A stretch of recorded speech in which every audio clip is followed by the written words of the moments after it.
오늘의 복음은 하느님의 나라에서 음식을 먹게 될 사람은 행복합니다 하는 말로 시작됩니다. 천국 잔치에 참여할 사람은 참으로 행복합니다. 예수님께서 말씀하십니다. 어떤 사람이 큰 잔치를 베풀고 많은 사람을 초대하였다. 잔치 시간이 되자 종을 보내어 이제 준비가 되었으니 오십시오 하고 전하지만 하나같이 양해를 구하기 시작하며 밭을 샀는데 그것을 보아야 하오. 겨릿소 5쌍을 샀는데 그것을 부려보려고 가는 길이요. 방금 장가를 들었소. 그러니 갈 수가 없다오 하며 양해해달라고 합니다. 하늘나라 잔치를 거절하는 이유들을 봅시다.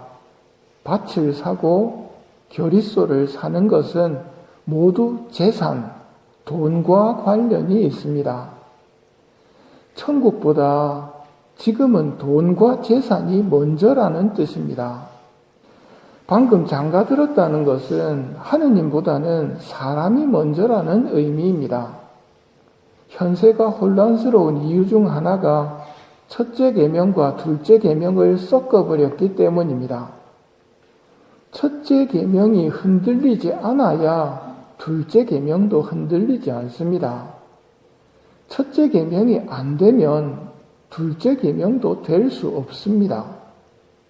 어찌되었건 하느님의 초대를 거절한 사람들은 천국 잔치에 들 수 없습니다.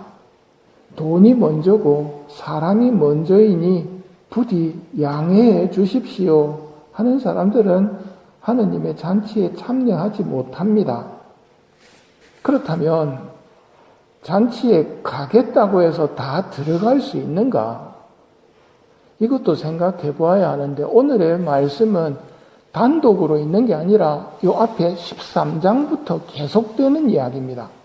앞에서 우리가 어떤 이야기를 들었느냐면 빌라도가 죽인 사람, 실로암 탑이 무너져서 죽은 사람 이야기를 통해서 예수님께서는 우리가 회개하지 않으면 모두 그렇게 멸망할 거라고 알려주시면서 회개를 선포하십니다.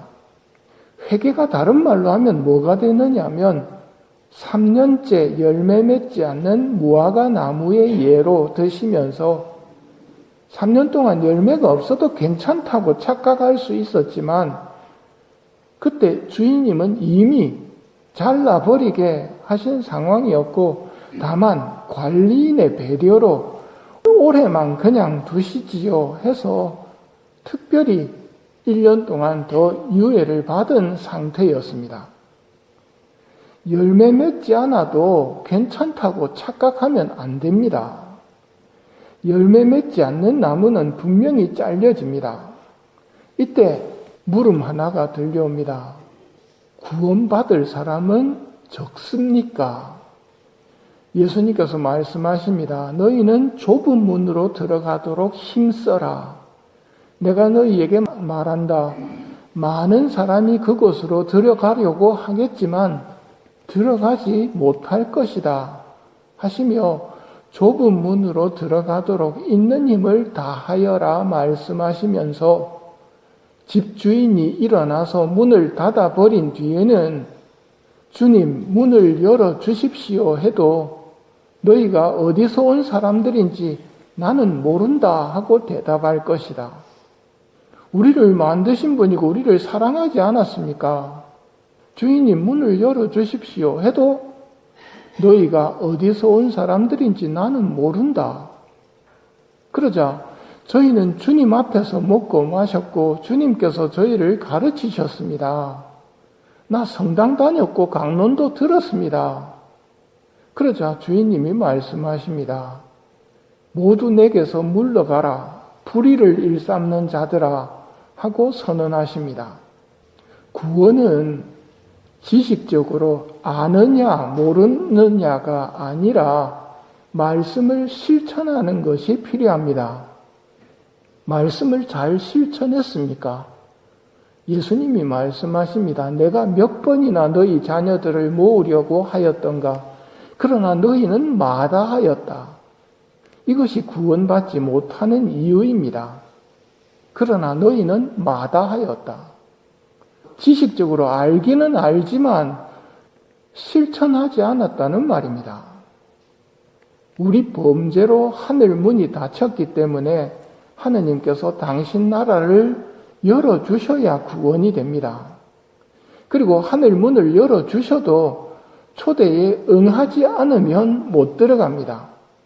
또 하늘나라 잔치 그곳이 좋다는 소식을 듣고 들어가겠다고 하는 사람들 중에는 거기에 합당한 준비를 갖춰야 들어갈 수 있습니다. 불의를 일삼거나 혼인 예복도 갖추지 않은 사람들은 들어가지 못합니다.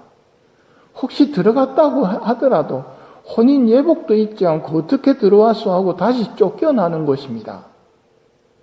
이런 것들을 쭉 생각해 보면 누가 구원받을 수 있는가라는 생각이 떠오릅니다. 그때 예수님이 뭐라고 그러십니까? 사람에게는 그것이 불가능하지만 하느님께는 모든 것이 가능하다. 그러니 구원은 하느님의 도움이 절대적으로 필요합니다. 하느님 마음에 들어야 됩니다. 하느님 나라 들어가는데 하느님 마음에 안 들면서 들어갈 수 있는 방법은 없습니다. 하느님이 뭘 좋아하시는지 보고 배워야 합니다. 누굴 보고 배우면 되겠습니까? 성모님입니다. 성모님의 겸손, 순박함 위에서 사랑 실천, 엘리사벳이 임신했다는 소식을 듣고 그냥 달려가서 6달 동안 봉사를 하는 모습들이 성모님이 어떤 분인가를 보여주는 것이고 어떻게 해야 하느님의 사랑을 받는가를 알려주는 이야기입니다. 오늘날은 말은 많습니다. 아는 사람은 많고 똑똑하다는 사람은 많은데 정작 하느님의 사랑을 받는 사람은 많지를 않습니다. 우리에게 필요한 것은 하느님 마음에 드는 사람이 되는 것입니다. 식사 초대할 때 되갚을 수 없는 사람들을 초대하는 것. 그래서 그들이 너에게 보답할 수 없기 때문에 너는 행복할 것이다. 갚을 수 없는 사람한테 은혜를 베풀면 못 갚는다고 이야기를 합니다. 못 갚는데 왜 행복합니까? 못 갚기 때문에 하느님이 갚아주시는 겁니다. 그러면 하느님이 그 사람 대신 나에게 갚아주실 텐데 나를 모른다고 하실 수 있을까요? 그런 분은 아닙니다. 그래서 이런 공로들을 많이 쌓아야 합니다.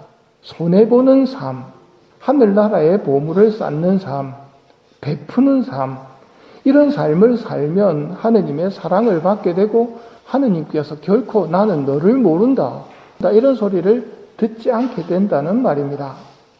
하지만 하느님보다는 돈이 먼저고 재산이 먼저인 사람들은 손해보려고 하지 않습니다. 우리는 돈이나 사람을 하느님보다 앞세우는 어리석음에 빠지지 말아야 합니다. 구원에 필요한 은총을 청하며 이 미사를 봉헌합시다.